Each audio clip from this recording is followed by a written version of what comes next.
In this field, he set up the beautiful vineyard. He set protection around it with a fence.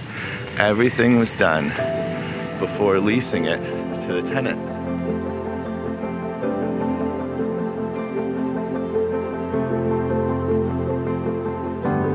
Hey guys, welcome to the video this week. I'm out here pretty early in the morning today, going for a little hike.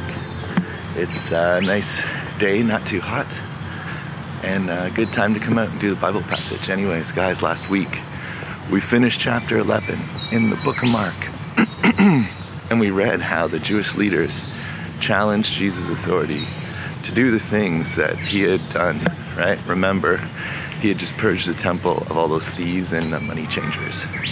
And Jesus sees right through their bitterness, and he asks them, who gave John the Baptist authority? Was it from heaven or from men?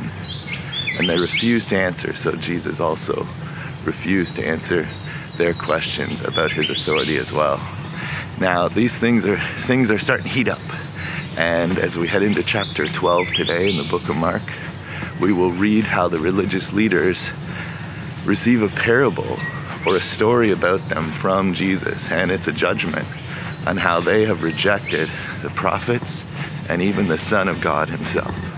But before we read today's passage, I want you to think about these two questions. So question one, who are the tenants in this parable? I want you to think about that. And number two, what does the vineyard represent in this parable that Jesus is going to say today in today's passage? I want you to think about those two questions as we read today's Bible verse.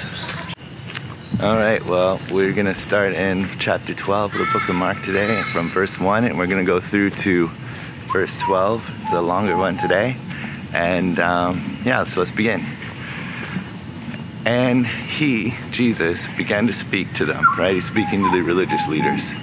And he began to speak to them in parables. A man planted a vineyard and put a fence around it, and dug a pit for the winepress, and built a tower and leased it to tenants, and went into another country. Now let's pause for a minute, and we see that the owner of the field, of this vineyard, did everything for the tenants, right?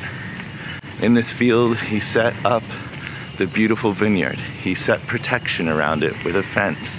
Everything was done before leasing it to the tenants.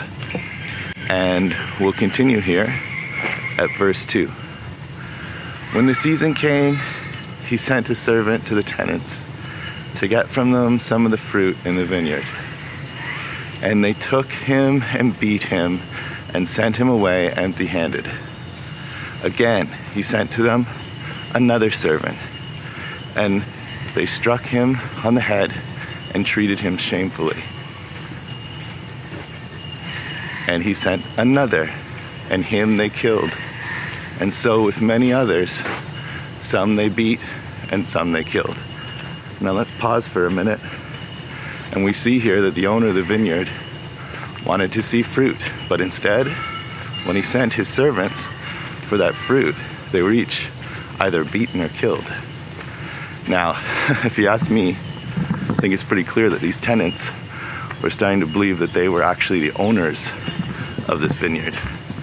But we'll continue here in verse 6. Verse 6 says, he had still one other, a beloved son. Finally, he sent him to them, saying, they'll respect my son. But those tenants said to one another, this is the heir. Come, let us kill him, and the inheritance will be ours.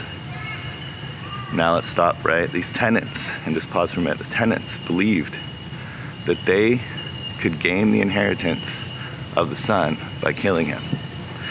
But we'll keep reading here in verse 8 where it says, and they took him and killed him and threw him out of the vineyard.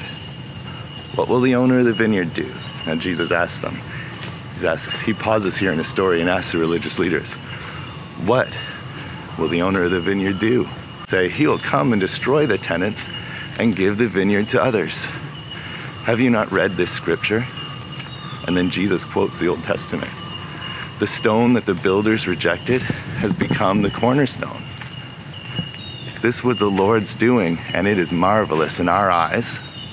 Jesus is asking them, have you not read this in the Old Testament? Jesus here is reminding them who they are challenging, right? They're challenging the cornerstone, Jesus himself. They're rejecting Jesus, who's the heir, who they would later have killed. Now keep reading in verse 12, it says, and they were seeking to arrest him, but feared the people, for they perceived that he had told the parable against them. So they left him and went away. Jesus has just exposed the leaders' willful and stubborn opposition to him, right? Through a parable that was so plain to understand that even they knew that it was about them. And actually brings us to the first question that I asked you to consider today. And that was, who are the tenants in this parable? Well, the tenants are the religious leaders. And we can see by their reaction that they also understood that they were the tenants in this parable. And the second question I asked you to consider, what does the vineyard represent? Well, everyone would have recognized that the vineyard was a picture of Israel. Even the details of the owner's loving care were drawn from the Old Testament. Right? The prophets were often seen as God's servants, and everyone knew that those prophets had been rejected.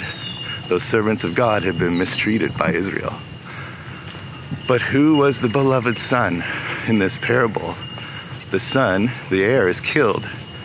And that is the cost of God's kingdom, right? But the warning is the main point of this parable. Now those who rejected the king would themselves be rejected, and their special privileged position would be taken away and given to others. These words of Jesus would be fulfilled in the church, where both Gentile shared with Jew on equal terms at last.